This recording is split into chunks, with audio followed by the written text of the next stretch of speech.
kemarahan publik itu terlalu banyak akumulasi justru di tahun ini. Sebenarnya dari periode akhir Jokowi itu kemarahannya. Makanya faktor Jokowi juga menjadi faktor dari kemarahan publik, meminta memberhentikan Kapolri dan Kapolda karena mereka adalah orang-orang yang bertanggung jawab dari peristiwa itu. Kapolri tidak perlu menunggu diberhentikan oleh presiden. Kalau dia punya etik yang kuat, dia menyatakan mundur dari jabatannya, termasuk Kapolda. Itu represi simbolik, itu kekerasan simbolik kepada warga negara. Bahwa mereka marah karena anggota dewan itu narasinya tidak santun terhadap rakyat, tidak empati, cenderung arogan. Maka ada sebagian masyarakat yang marah dengan ekspresi itu.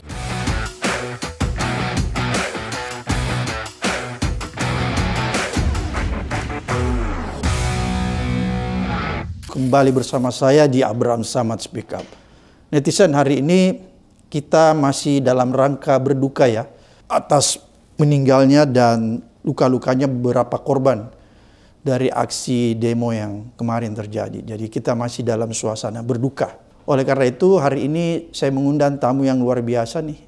Orang yang pernah juga mengalami waktu tahun 98. Dan beliau sekarang adalah pengajar di Universitas Negeri Jakarta sekaligus sosiolog. Jadi dia bisa memberikan kita gambaran yang nyata. Kalau kita hubungkan dengan peristiwa di 98, kelihatannya agak mirip-mirip.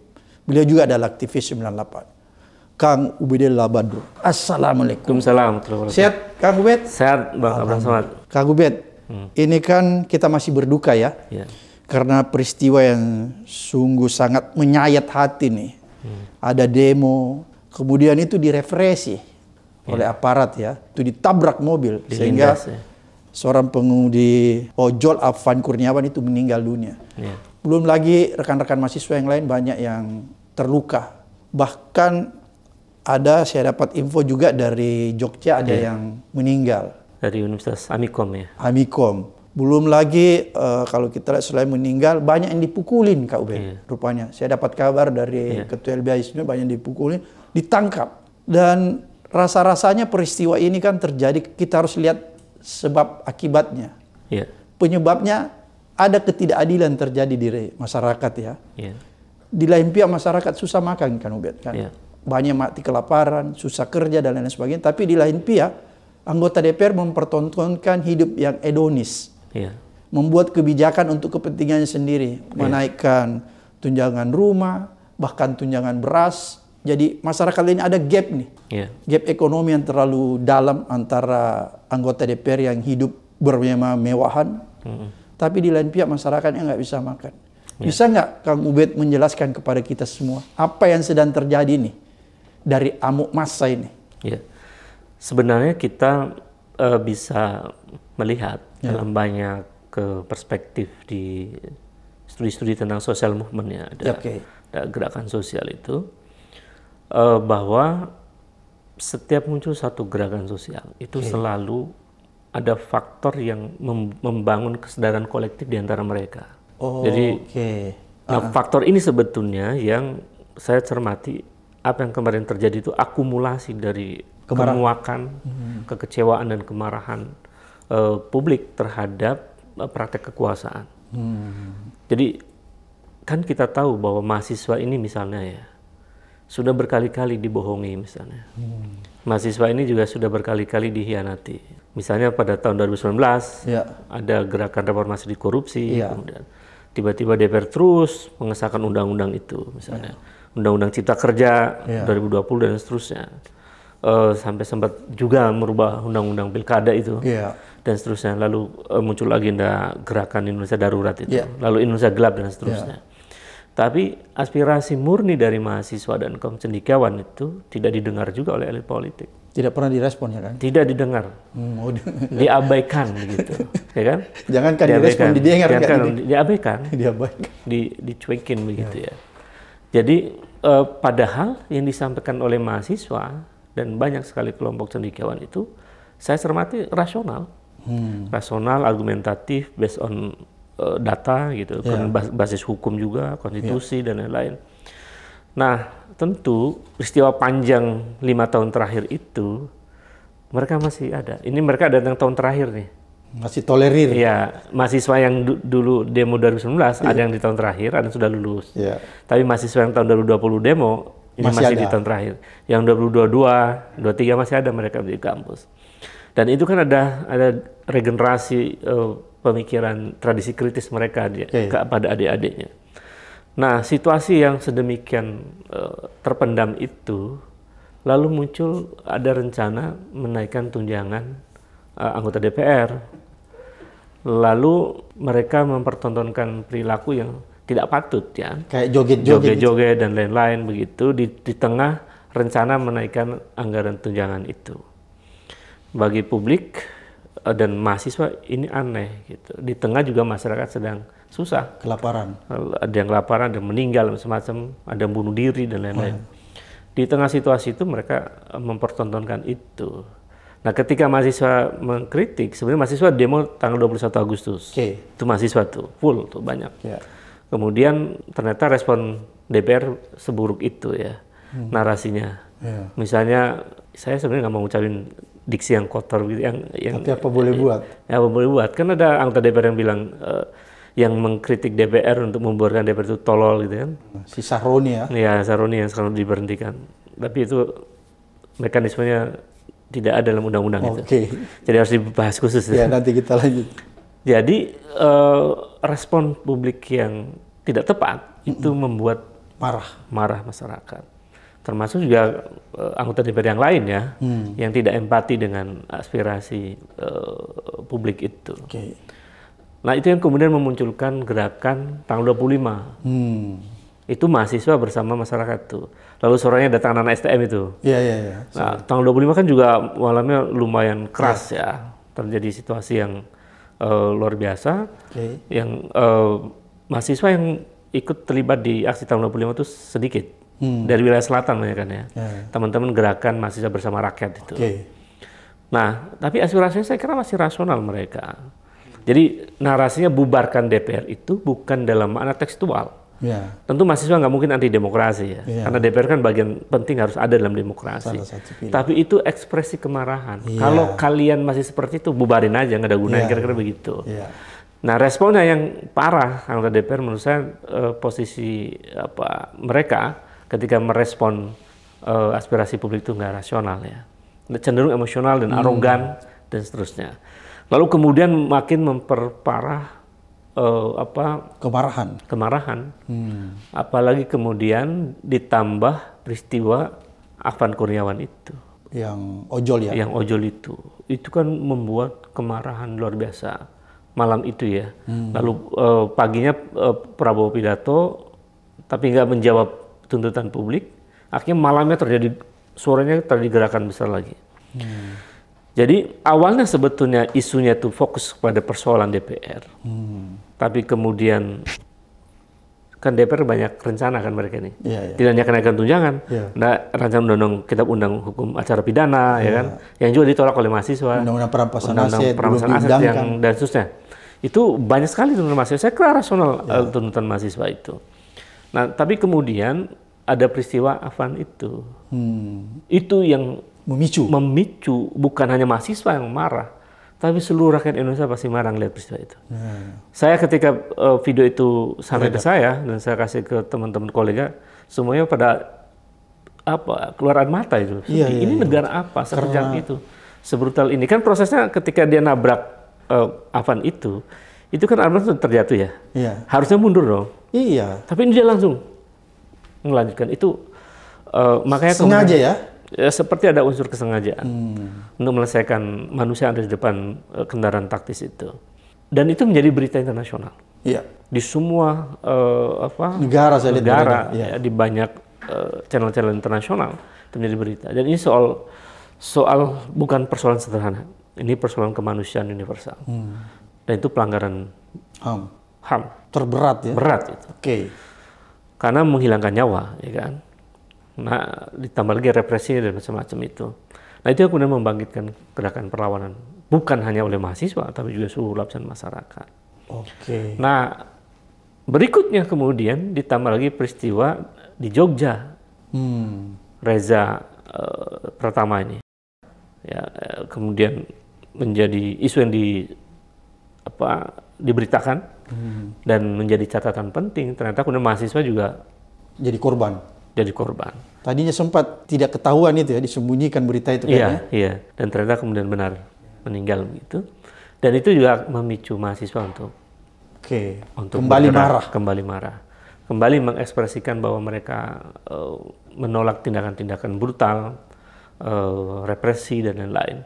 Dan mahasiswa saya kira mereka adalah entitas yang rasional dan kembali merumuskan tujuan-tujuan mereka agar on the track bahwa mereka menginginkan DPR direformasi secara mendasar begitu ya. Kemudian tuntutannya sudah mulai naik juga, termasuk meminta memberhentikan Kapolri dan Kapolda karena mereka adalah orang-orang yang bertanggung jawab dari peristiwa itu, tidak mampu untuk mengendalikan massa yang anarkis dan lain-lain. Ditambah tadi poin-poinnya banyak sekali mahasiswa untuk menyampaikan tuntutan, dan menurut saya elit politik kita miskin etik ya. Miskin etik ya? Ya, saya kira para elit itu ya? Para elit perlu belajar juga pada Jepang ya menurut saya. Manusia Jepang tuh seperti manusia etik ya. Iya, kalau dia bersalah dia mundur. Bersalah sedikit saja, ya, itu langsung mundur. Jadi harusnya itu dilakukan oleh Kapolri ya? Iya. Dia harus mundur, nggak perlu diminta mundur. Iya, Kapolri tidak perlu menunggu diberhentikan oleh Presiden.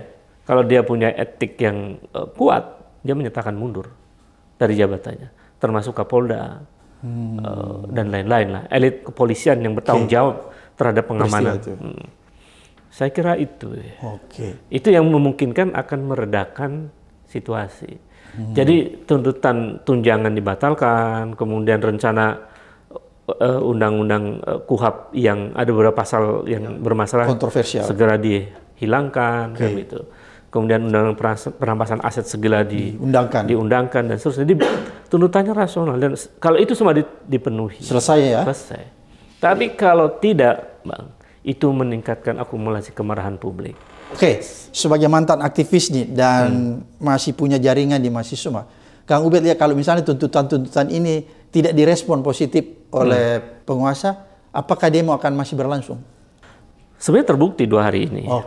Ketika Prabowo pidato, ternyata demo masih berlangsung.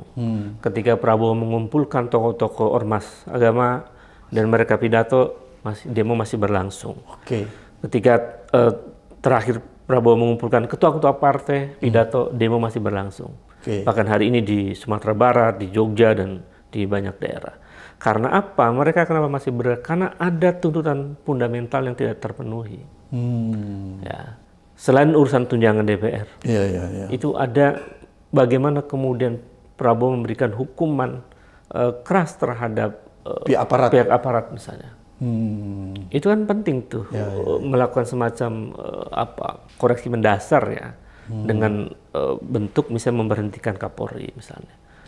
Nah di sisi lain Kapolri masih punya etik, kalau daripada diberhentikan mending mundur kan, itu lebih terhormat sebetulnya, dia punya tanggung jawab moral. Jadi saya sebenarnya termasuk menunggu itu, mungkin nggak Kapolri mundur kan itu. Ternyata enggak. Kalau enggak berarti ada problem etik di dalam dirinya. Maaf saya sebutkan, kan persepsi ini, analisis ini muncul karena perilaku kan. Termasuk juga kepada, saya kira pada Presiden Prabowo ya. Kang Ubed, ini kan kalau kita lihat seharusnya ada seperti tadi nih, Kang Ubed katakan harusnya ada respon yang positif untuk bisa mencari jalan keluar dari tuntutan mahasiswa dan rakyat itu.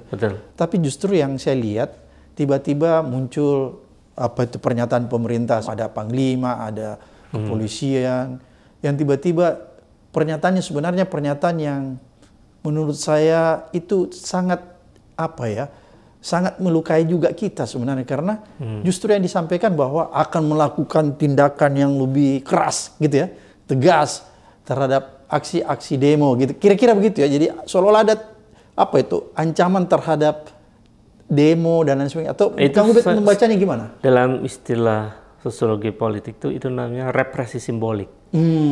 Atau simbolik violence sebetulnya dari negara terhadap rakyat. Saya kira negara di era modern sekarang, di era digital demokrasi, harus menghentikan tuh narasi-narasi yang bersifat ancaman. Tindakan keras itu memang sudah ada aturannya, ada prosedurnya, ada protapnya. Tidak perlu disampaikan. Dan mereka punya mekanisme bagaimana mengamankan situasi itu. Tapi ketika disampaikan di hadapan publik, itu symbolic of violence. Itu itu represi simbolik, itu kekerasan simbolik kepada warga negara. Nah, saya khawatir ada kekeliruan analisis di lapisan elit. Jadi kan misalnya gini, yang melakukan tindakan kekerasan yang tidak pada sasaran yang tepat misalnya, itu adalah entitas tertentu. Tapi yang disasar dihajar mahasiswa misalnya. Kan aneh. Aneh ya. Kalau aparat punya teknologi canggih untuk menelusuri itu, sebetulnya dengan mudah kok. Siapa di belakang mereka ini? Diruntun aja. Kan mereka bisa, bahkan kemarin sempat nangkap 600 orang kan? Kan bisa diidentifikasi tuh. Kalau itu anak-anak STM mana? Apakah mereka karena kesadaran sendiri, karena marah karena teman ojol dilindas, atau karena disuruh? Disuruh siapa? Kan bisa ditanya. Kalau nggak ngaku berarti memang enggak gitu loh. Mereka sadar karena empati pada Afan, almarhum Afan misalnya. Dan mereka lihat ada ketidakadilan. Iya, jadi kalau nggak menemukan bukti valid bahwa mereka adalah aktornya, ya nggak usah disebutkan juga. Kemudian cara menanganinya harus lebih humanis dong, lebih dialogis dan lain-lain. Dan kemudian dengan narasi verbal yang keras terhadap demonstran begitu. Jadi kalau pakai logika itu sebetulnya kan ini problemnya sederhana ya.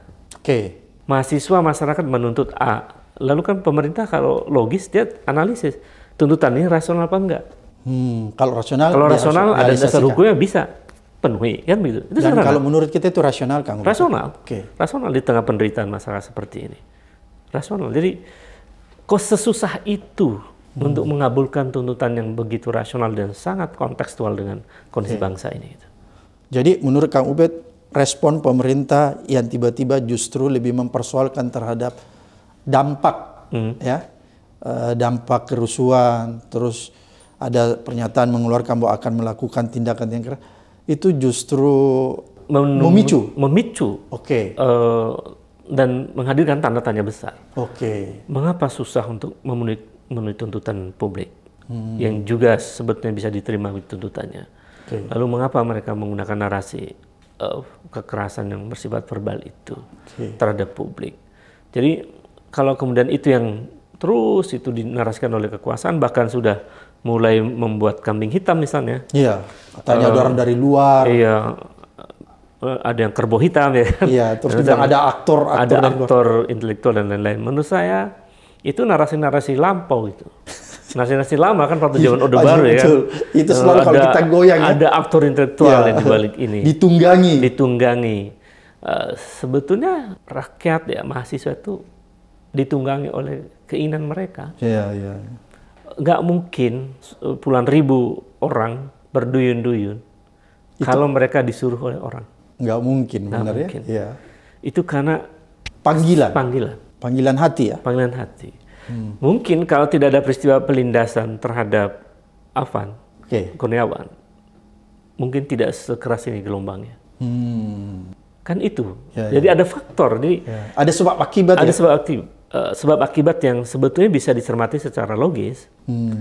Mengapa masyarakat begitu luar biasa? Kan kita lihat waktu ketika Afan dikuburkan di pemakaman didukung oleh ribuan ojol itu yang luar biasa, dan dunia melihat itu. Kang Ubed, ini kan sebenarnya peristiwa ini akan menjadi catatan hitam bagi dunia internasional terhadap Indonesia ya. Apakah Kang Ubed melihat bahwa ini kan kemarin sempat tuh habis pertemuan dengan ketua-ketua partai ya, dan setelah pertemuan dengan ketua-ketua partai itu mulai pemerintah menyampaikan bahwa itu harus ada tindakan yang represi dan lain sebagainya.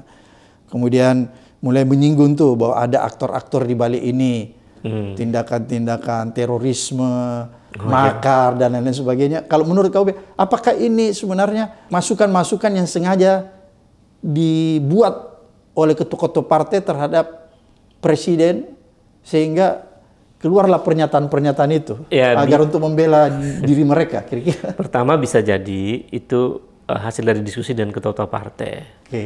Bisa jadi itu interpretasinya presiden terhadap masukan dari ketua partai, ya kan? Bisa jadi juga itu muncul spontan dari ketika saat mereka konferensi pers. Jadi menurut saya itu perlu dicermati. Apakah betul bahwa gerakan ini ada makar? Makar itu kan berarti mau mengganti kekuasaan ya. Banyak indikatornya harus terpenuhi ya? Banyak indikator yang terpenuhi bahwa itu sebuah makar gitu. Saya kira tidak sampai sejauh itu. Kan tuntutannya jelas kok, mahasiswa dan rakyat itu. Kalau kecuali kalau tuntutannya bubarkan negara, itu makar. Ganti kekuasaan dengan cara yang kudeta misalnya. Ini kan cuma dia minta reformasi DPR. Reformasi Polri. Iya, Polri dan ganti pimpinan Kapolri. Karena itu wajar, karena dianggap dia yang bertanggung jawab terhadap, ya kan? Iya, jadi sesederhana itu. Apalagi kemudian menyebut juga teroris. Iya, itu kebablasan ya. Saya mohon maaf, ini kesalahan diksi apa ya. Jadi yang ada tuh bukan teroris. Kalau bahwa kemudian ada gerakan massa yang menyerbu rumah-rumah elit politik, itu mungkin dalam studi-studi itu namanya teror, tapi mereka bukan dalam arti terorisme.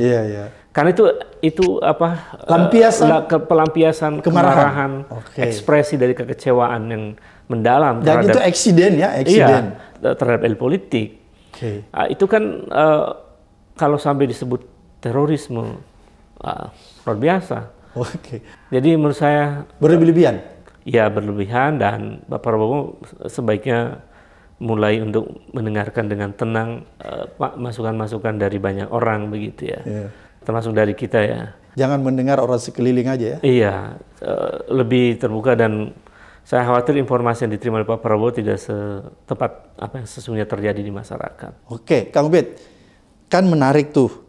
Tiba-tiba tadi yang Kang Ubed cerita ada ekspresi amuk massa yang melampiaskan dengan masuk ke rumah anggota DPR yang secara etik itu tidak pantas ya, misalnya Sahroni dan lain sebagainya, ada Eko, ada Uya itu ya, digrebek rumahnya. Apakah itu luapan kemarahan rakyat karena melihat orang ini nggak punya etik, nggak punya moral menyampaikan pendapat, dan kemudian orang ini hidup terlalu hedonis di atas penderitaan rakyat? Kira-kira gimana? Iya, jadi gini, amok massa, penjarahan itu kan lahir dari sebuah keadaan dalam sosiologi disebut kerumunan. Kerumunan ya? Kerumunan itu biasanya itu entitas yang mudah sekali mengekspresikan irasionalitas. Karena dia kerumunan. Jadi kalau ada orang berkerumun, karena kan tidak memiliki ideologi yang sama nih. Berbeda-beda. Terus tiba-tiba ada satu orang bakar, itu akan ikut.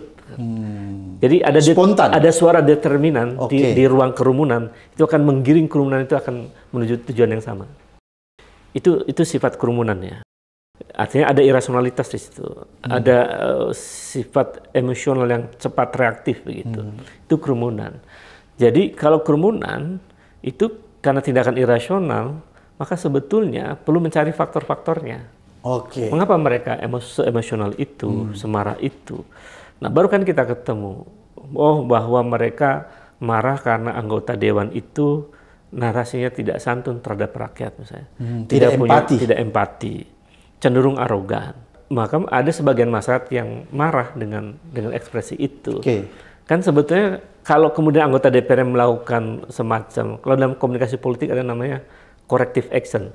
Dia cepat melakukan koreksi melalui tindakan-tindakan dia atau narasi dia terhadap narasi sebelumnya. Kalau minta maaf, beneran minta maaf.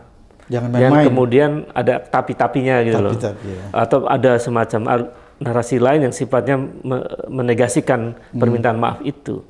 Jadi menurut saya sepertinya juga anggota dewan perlu banyak belajar komunikasi politik yang baik.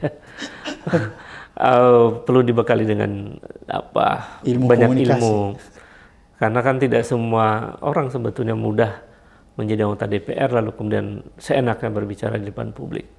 Kang Ubed, apakah dampak dari kebablasannya sebagian anggota DPR ini yang kalau kita lihat kan rata-rata berasal dari selebritis ya? Apakah itu dampak karena partai tidak punya mekanisme menyaring orang yang menjadi caleg? Harusnya kan kalau menjadi caleg itu harus punya kapasitas, ya punya empati, punya sensitivitas. Nggak boleh ujuk-ujuk orang yang punya duit aja yang masuk. Iya, saya kira ini koreksi ya buat partai politik ya, bahwa rekrutmen kader itu perlu dievaluasi. Kemudian bagaimana kemudian kader yang sudah diterima itu diedukasi dengan sekolah politik yang dikasih pembekalan ya. Pembekalan etika politik, komunikasi politik dan lain-lain yang saya kira yang lebih baik lah. Saya nggak tahu konsultannya partai itu siapa gitu ya. Atau memang problemnya karena kadernya nggak mau belajar dan seterusnya atau konsultannya cuma terima bayaran dan nggak serius untuk membangun karakter anggota dewan dengan baik gitu. Dan ketua partai dengan mudah yang penting dia artis ya, banyak followernya ditarik gitu. Saya kira cara-cara seperti itu perlu dikoreksi, perlu dievaluasi ya. Bahwa menjadi anggota dewan itu bukan prestis. Menjadi anggota dewan itu artinya dia menjadi wakil rakyat, bukan wakil kepentingannya, bukan wakil sekedar entitas dan profesinya begitu. Bahwa dia seorang artis, lalu masuk di sebuah partai yang menjadi anggota DPR, lalu masuk komisi apa kan? Kita perlu tahu, banyak artis masuk di komisi apa? Komisi ekonomi kah, komisi kebudayaan kah, gitu. Atau di komisi yang lain. Kita perlu memeriksa itu. Kompetensinya ya? Iya, kalau kemudian ternyata beda, ya berarti bukan kompetensinya. Kan berarti problem juga. Jadi berarti kalau Kang Ubed lihat, anggota dewan ini ada persoalan dari segi kompetensi dan kapasitas ya? Kapasitasnya di situ. Dan sebetulnya kita kan tidak melarang semua orang untuk masuk politik ya, masuk DPR, termasuk artis. Tidak ada larangan itu, jadi boleh-boleh aja. Tapi kan ada artis-artis yang ketika dia menjadi anggota dewan, dia betul-betul merubah dirinya. Ya, ada beberapa itu begitu ya. Yang kualitasnya saya kira cukup bagus ya. Betul. Tidak semua artis macam itu. Jadi mestinya ini menjadi pembelajaran penting buat para artis yang masuk ke DPR untuk ya mendapatkan konsultan yang berkualitas lah ya, yang baik begitu dan betul-betul untuk membentuk karakter seorang politisi yang handal. Kang Ubed, ada yang lebih menarik lagi ya, selain anggota DPR yang hedon ini yang dijara ya, rumahnya. Itu kan tiba-tiba kita lihat juga, kalau nggak salah ya, kan rumah Menteri Keuangan juga Sri Mulyani itu kira-kira kenapa tuh?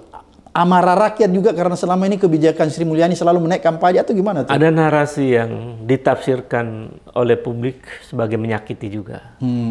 Ketika Sri Mulyani mengatakan bahwa kira-kira dia bertanya, masa sih semua gaji itu dibebankan pada negara, termasuk gaji guru dan dosen. Itu kan mungkin Sri Mulyani bertanya, tetapi narasi itu justru pertanyaan-pertanyaan seperti itu membuat rakyat publik jadi tanda tanya, ini kenapa kok guru didiskreditkan, misalnya, kok dosen yang menyiapkan generasi didiskreditkan. Dan saya mendapat informasi ternyata anak-anak sekolah itu yang ikut demo kemarin, Mas, karena mereka nggak rela kalau gurunya dibegitukan. Gitu. Itu saya mendapat informasi ya dari wartawan. Jadi mereka spontan juga turun. Jadi wartawan nanya, kenapa kamu demo? Sehabisnya ini negara ini menghina guru saya, gitu. Kira-kira begitu ya. Jadi hal-hal yang wajar hal wajar, jadi mereka empati terhadap gurunya, mengekspresikan. Ini perlu dikoreksi. Dan kebetulan Sri Mulyani rumahnya ada di Jakarta, di daerah selatan sana ya, di Tangerang sana ya. Di Bintaro ya? Di Bintaro, karena itu banyak anak sekolah-sekolah juga di situ. Saya tidak tahu persis siapa yang melakukan penjarahan pada rumahnya itu. Tapi kalau kemudian kita melihat bahwa ada narasi Sri Mulyani yang kemudian ditafsirkan oleh publik seperti itu. Di saat yang sama secara ideologi ekonomi kan juga Sri Mulyani mungkin adalah menteri, sepanjang menjadi menteri banyak yang banyak utangnya kan itu. Dan menjadi beban negara. Dan kebijakannya tidak berpihak kepada rakyat ya? Iya, banyak kan mungkin kurang berpihak pada rakyat. Tapi yang menjadi beban negara kan sebenarnya utang banyak sekali. Sehingga kita mesti membayar bunga utang aja sampai angsuran bisa hampir 1.000 triliun. Kalau menurut Kang Ubed itu juga perlu dijadikan salah satu yang harus di-reshuffle. Saya kira selain Menteri-Menteri Mulyono. Kalau saya Sri Mulyani saya mundur. Harus dia mundur ya? Iya, seperti Kapolri. Seperti Kapolri. Daripada diberhentikan, mendingan mundur. Lebih terhormat. Kalau punya etik politik ya. Saya nggak tahu kenapa di Indonesia ini orang pada nggak mau mundur kalau bersalah ya. Saya heran itu. Berarti nggak punya etik ya? Ada problem etik di dalam dirinya menurut saya. Ya, kalau Prabowo juga paham misalnya situasi makin memburuk semacam ini dan orang sudah tidak percaya sama Menteri Keuangan, ya bisa reshuffle. Saya kira bisa. Ganti misalnya menteri, kan terlalu banyak anak bangsa yang ahli ekonomi kok. Dan ada juga yang punya akses ke banyak dunia internasional, banyak saya tahu. Mau akses ke World Bank juga ada orangnya. Bukan cuma Sri Mulyani. Bukan Sri Mulyani, ada juga yang sekelas Sri Mulyani gitu. Ini biar Prabowo tahu ya. Tapi sudah tahu sebenarnya beliau. Dan mungkin lebih pintar juga dari Mas Sri Mulyani. Iya. Dan seterusnya, kan banyak gitu yang ahli-ahli ekonomi dan sudah sifatnya selevel Sri Mulyani, bahkan bisa lebih. Tapi kalau Prabowo tidak melakukan reshuffle, tidak mengganti Kapolri, Kapolda, dan seterusnya, saya termasuk orang yang memang belum percaya sama Prabowo untuk melakukan hal yang seperti itu ya. Tapi kalau dia mau melakukan itu, memberantas, termasuk memberantas korupsi, kan akumulasi marah publik itu kompleks, banyak. Termasuk mereka marah karena korupsi di Indonesia kok nggak berhenti itu. Dan termasuk juga pernyataan Muzani yang masalah komisaris itu, yang sudah ada putusan MK bahwa Wamen tidak boleh merangkap komisaris. Itu kan diabaikan, dia bilang kita tidak perlu, itu mungkin bagian semua. Jadi bagian dari kemarahan publik juga itu. Marah semua. Wamen merangkap komisaris. Wamen merangkap jabatan komisaris dan lain-lain ya. Belum lagi banyak laporan masyarakat ke KPK yang belum dituntaskan. Jadi rakyat tuh ini urusan korupsi, bahkan PPATK sempat menyebutkan kan. Sampai 984 triliun uang dikorupsi dalam 1 tahun. Atau ada peredaran uang korupsi ya sepanjang 1 tahun 2024 itu. Itu kan menunjukkan bahwa korupsi merajalela. Mestinya Prabowo prioritas. Tunjukkan dong dia sebagai jenderal ya kan, mantan komandan Kopassus lagi. Bagaimana cara mengatasi korupsi? Masa tidak bisa? Jadi sebetulnya kemarahan publik itu terlalu banyak faktornya. Terakumulasi ya? Akumulasi justru di tahun ini. Jadi sebenarnya dari periode akhir Jokowi itu kemarahannya. Jadi ini sebenarnya kemarahannya dari Jokowi. Gitu kira-kira ya? Makanya faktor Jokowi juga menjadi faktor dari kemarahan publik. Berarti kalau begitu harusnya menteri-menteri Jokowi harus di-reshuffle ya? Mereshuffle itu kan ada 2 argumennya. Pertama kinerja. Ya kan? Secara kinerja seperti apa? Ya kan? Yang kedua, secara politik, ini kelompok mana dan komitmennya kepada negara seperti apa. Ini kiblatnya misalnya kemana ya? Apa ke Solo, apa kemana gitu ya, atau ke Kertanegara atau ke Hambalang gitu. Itu kan perlu dianalisis, terus mereka bekerja benar nggak itu. Jadi antara Solo dan Hambalang ya? Iya, kira-kira begitu. Jadi kalau misalnya banyak menteri sih bermasalah sebetulnya. Dan kapasitas ya? Iya. Kita ada minim kapasitas ya? Yang bermasalah lah ya. Narasinya aja sempat bikin rakyat marah kan. Ada tanah nganggur dicaplok negara. Misalnya begitu. Ada banyak lah menteri-menteri yang lain termasuk yang kasus korupsi dan judol dan lain-lain itu. Naker. Iya, tenaga kerja, Wamenaker, kemudian Menkominfo, siapa yang dulu Menkominfo sebelumnya, sekarang jadi menteri apa? Menteri Koperasi sekarang. Saya sebutkan lah ya, itu kan ada menteri yang kena perkara kan. Dulunya Menkominfo, kemudian menteri yang lain, olahraga dan lain-lain lah. Saya kira banyak sekali menteri-menteri bermasalah dan banyak perkara korupsi di belakangnya itu. Itu yang membuat rakyat marah ya? Iya, ini kok kayak gini performa kementeriannya. Kang Ubed, ini setelah kejadian ini, kemudian ketua-ketua parpol ini seolah mau mencitrakan dirinya ingin berubah, tiba-tiba mengumumkan, ya misalnya Nasdem mengumumkan bahwa sudah menonaktifkan Sahroni dan Nafa Urbah. Kemudian PAN katanya menonaktifkan Eko Patrio dan Kuya dan lain-lain sebagainya. Begitu pula Golkar menonaktifkan si Kadir. Ini sandiwara apa lagi nih?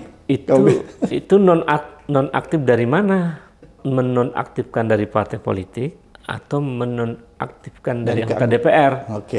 Kalau nonaktifkan berarti hanya sementara. Gaji tetap jalan? Iya, nanti bisa aktif lagi. Berarti kalau dia dinonaktifkan, dia tidak masuk kerja tapi gaji tetap jalan? Iya, itu dia. Karena secara hukum, secara undang-undang belum diberhentikan dari anggota DPR kan itu. Itu lebih berbahaya sebetulnya. Artinya tidak dapat dibenarkan secara undang-undang. Dasar hukumnya apa? Tidak ada dasar hukumnya. Saya lagi telusuri juga, belum ketemu dasar hukumnya. Nggak ada di dalam tatip mungkin Iya, ya? menonaktifkan itu. Yang ada kan PAW. Pergantian antar waktu. Ya, kalau enggak diberhentikan jadi anggota partai, ya, otomatis dia harus diganti kan gitu. Jadi nonaktif itu tidak diatur dalam undang-undang DPR ya? Iya. Apakah ini bagian dari proses membodohi rakyat lagi? Karena tidak ada undang-undang, bisa ditafsirkan ini dramaturgi aja. Waduh, ya kan, seolah-olah merespati pada rakyat, tapi sesungguhnya mengelabui publik gitu. Saya kira ini perilaku semacam ini harus dikurangi lah. Ini bisa menimbulkan kemarahan lagi masyarakat. Karena menipu ya? Karena menipu, membohongi, dan nggak serius gitu. Harusnya kan kalau konkret dia mengumumkan akan melakukan pemberhentian. Iya. Dan melakukan PAW itu yang konkret ya? Iya. Itu kan ada dasar kalau PAW kan? Iya. Jadi bisa itu lakukan itu. Dan itu mudah. Iya. Ketua partai. Nah, kalau ketua partai nggak bisa melakukan itu berarti ada apa-apa gitu. Oke, berarti ini hanya sekedar lip service dan membodohi rakyat ya? Iya. Saya kira perlu dikoreksi itu. Perlu dikoreksi. Kang Ubed, apa hikmah yang kita ambil dari peristiwa ini? Karena kan harusnya kita tidak melihat akibat yang terjadi. Misalnya ada kerusuhan, tapi apa penyebab sehingga peristiwa ini terjadi? Saya kira penyebab peristiwa ini terjadi karena performa elit politik yang buruk. Baik elit politik 5 tahun terakhir ini maupun yang baru ini. Saya aneh juga, misalnya Presiden pidato di publik sendirian itu. Ya, kemudian narasinya tidak berhasil meredakan gejolak. Kemudian kepolisian performanya begitu itu. Para menteri kinerjanya ya saya kira penuh masalah ya. Mungkin rapotnya masih merah. Meskipun BPS mengklaim angka pertumbuhan ekonomi 5% kan, tapi kan kemudian digugat oleh banyak ilmuwan dan banyak lembaga riset. Dan katanya itu mau diajukan ke PBB. Iya, dan seterusnya. Jadi menurut saya kinerjanya buruk, maka sebetulnya ini momentum buat Prabowo untuk melakukan bersih-bersih. Ya, kalau tidak melakukan bersih-bersih ya udah memang masalah gitu loh. Kan jadi masalahnya akumulatif. Tidak hanya masalahnya ada di Prabowo, tapi menterinya banyak masalah. Termasuk juga wapresnya membawa masalah. Kan?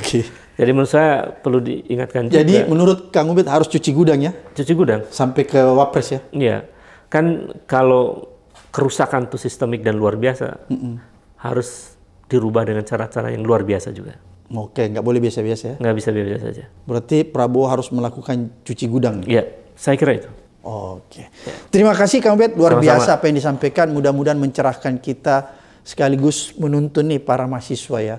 Untuk bisa melihat jalan keluar yang terbaik dari semua peristiwa ini. Agar supaya kita bisa mengambil hikmah dari peristiwa ini. Sampai ketemu di episode berikutnya di Abraham Samad Speak.